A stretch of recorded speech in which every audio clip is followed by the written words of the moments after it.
Tonight, we are also taking a closer look at the man charged with killing Officer Scott Patrick, who police call a career criminal. Brian Fitch Sr.'s trouble with the law spans nearly 2 decades. He has felony convictions for assault, burglary, and a history of fleeing police.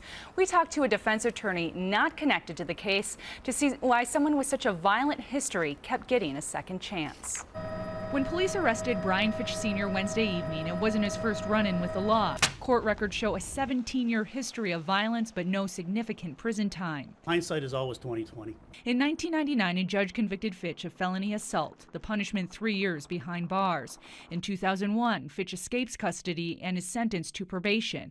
And a 2003 felony burglary conviction gives him prison time and probation, which he repeatedly disobeys. He does have a bad record. He's obviously a sociopath, which means he cannot conform to society's rules. Local defense attorney Joe Tamburino reviewed Fitch's criminal past and found while Fitch faced prison time, he also got some breaks. In 2012, Fitch helped kidnap a man, held a knife to his throat, threatened to kill him, and forced him to walk naked down the street while bleeding. The punishment, 7 months in jail, mandatory drug treatment, a stay of execution, and probation. But it is surprising with someone who's had so many bites at the apple that they would still receive a stay of X. Fitch also shows a history of fleeing police dating back to 2009. And as recently as 2013, police needed to use a taser on Fitch during an arrest for a drug charge. You would think even someone with half a brain would say after 10 years of this, I should give this up. But obviously this guy never did.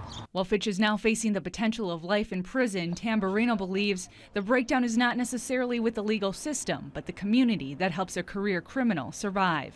But we know this, when they get out of prison, somebody is helping get them food, shelter, money, bail money, and that's what we have to try to change. Fitch had 3 outstanding warrants when investigators say Officer Patrick pulled him over on Wednesday. If convicted on first-degree murder, he'll face life in prison.